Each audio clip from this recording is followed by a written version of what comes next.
दोस्तों, क्या आपने कभी इस बारे में सोचा है कि जितना ज़्यादा हम किसी चीज़ के बारे में जानते चले जाते हैं, उतना ही हमें रियलाइज़ होता है कि हम उसको नहीं जान रहे हैं या उसके बारे में कम जानते हैं। तो ऐसा मेरे साथ कई बार हुआ है और जाहिर सी बात है कि आगे भी होता रहेगा। या फिर कुछ चीज़ें ऐसी भी होती हैं जो एक ही साथ सही भी हैं और एक ही साथ गलत भी हो सकती हैं। फॉर एग्जाम्पल, एक बहुत फेमस पैराडॉक्स है कि पहले अंडा आया या पहले मुर्गी। इसका जवाब आप कमेंट में बताइए। दोस्तों, ये पैराडॉक्सेस कुछ ऐसे पैराडॉक्सेस हैं जो सालों से साइंटिस्ट और फिलोसोफर को कंफ्यूज करते आए हैं। लेकिन एक मिनट, ये पैराडॉक्स क्या होता है? दोस्तों, पैराडॉक्स कुछ ऐसे स्टेटमेंट होते हैं जो सुनने में इलॉजिकल या बेतुके लग सकते हैं, लेकिन एक्चुअल में वो सही भी हो सकते हैं। दोस्तों, ये स्टेटमेंट कुछ ऐसे होते हैं जो हमारी सोच को चैलेंज करते हैं और जैसे हमने एजम्पशंस पहले से बना रखे हैं, उनको ये पैराडॉक्सेस फोर्स करते हैं कि हम उनके बारे में एक बार दोबारा सोचें। तो दोस्तों, आज की शानदार वीडियो में हम जानने वाले हैं ऐसे ही 5 माइंड ब्लोइंग पैराडॉक्सेस के बारे में। So without any delay, let's get started with paradox number 5, the ship of Theseus. दोस्तों, इमेजिन करिए एक शिप को जो बहुत सालों से सेलिंग कर रहा है। अब जैसे जैसे टाइम बीतता गया तो शिप के सारे ओरिजिनल पार्ट्स को रिप्लेस कर दिया गया। तो ऐसे में क्या अब वो वही शिप है या फिर एक नया शिप है? अगर हम नॉर्मली सोचे तो शिप तो वही है, बट एक बात ये भी है, शिप के सभी पार्ट्स तो रिप्लेस हो चुके हैं। अब आप कमेंट में बताइए कि आपके अकॉर्डिंग ये एक्चुअल में कौन सी शिप है।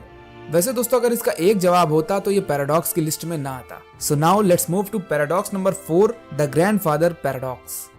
दोस्तों, हम सभी ने कभी ना कभी ये जरूर सोचा होगा कि काश हम समय में पीछे जा पाते, तो ये कर देते, वो कर देते, ऐसा होता, वैसा होता।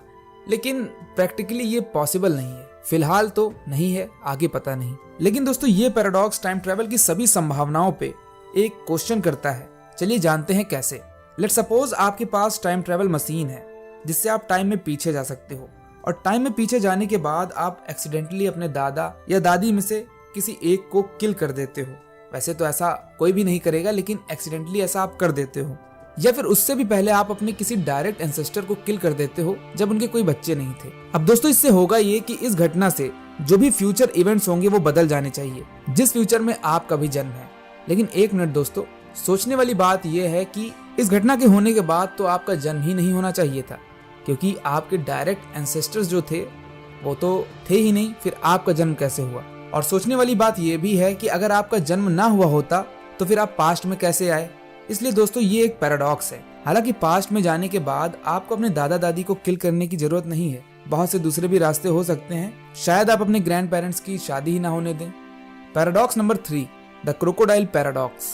दोस्तों, सपोज एक क्रोकोडाइल है जो कि नदी के किनारे से एक छोटे से बच्चे को ले जाता है। उसके बाद बच्चे के जो माता पिता होते हैं वो क्रोकोडाइल से अपना बच्चा सेफली वापस करने को कहते हैं। लेकिन अब क्रोकोडाइल कहता है कि वो बच्चे को तभी सेफली वापस करेगा जब माता पिता सही से गेस कर पाएंगे कि वो बच्चे को सेफली रिटर्न करेगा या नहीं।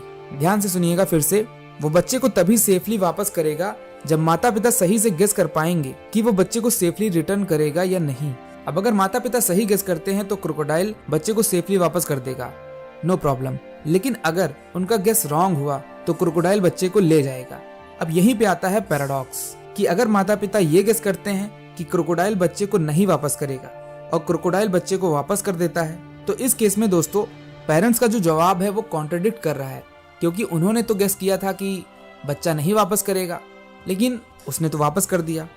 और क्रोकोडाइल अपना प्रॉमिस यहाँ पे तोड़ रहा है। और यही नहीं दोस्तों, अगर क्रोकोडाइल बच्चे को वापस नहीं करता तो इसका मतलब ये है कि पेरेंट्स ने तो सही गेस किया और इसके बाद क्रोकोडाइल को बच्चा वापस कर देना चाहिए। हालांकि इस सिनेरियो में माता पिता की प्रेडिक्शन गलत होगी, इसलिए क्रोकोडाइल क्या करेगा इसका कोई एक सॉल्यूशन नहीं है। तभी तो ये पैराडॉक्स है। Now let's move to paradox number 2, Buridan's bridge. दोस्तों, ये पैराडॉक्स भी एक थॉट एक्सपेरिमेंट है जिसमें सोक्रेटिस, जो कि एक फिलोसोफर थे, वो एक ब्रिज को क्रॉस करना चाहते थे और उस ब्रिज की सुरक्षा में लगे थे प्लाटो। अब प्लाटो कौन थे दोस्तों? प्लाटो भी एक एंशिएंट ग्रीक फिलोसोफर थे।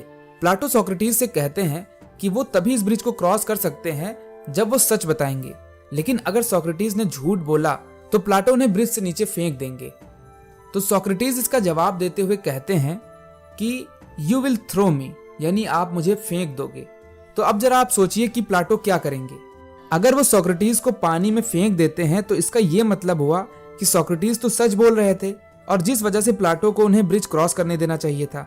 लेकिन अगर प्लाटो उन्हें पहले ही ब्रिज क्रॉस करने देते तो इसका मतलब हुआ कि सोक्रेटिस ने तो झूठ बोला। तो इसका एक कोई सॉल्यूशन नहीं है। वैसे आपको क्या लगता है? Let me know in the comments. Finally let's talk about the paradox number 1, Fermi paradox. दोस्तों, हम एक अनंत ब्रह्मांड में रहते हैं जिसका क्या छोर है, कहाँ पे है, ये कोई नहीं जानता। इस यूनिवर्स में बिलियंस ऑफ गैलेक्सीज हैं और इन गैलेक्सीज में बिलियंस ऑफ स्टार्स हैं और जिनमें ज्यादातर स्टार्स प्लैनेट से सराउंडेड हैं।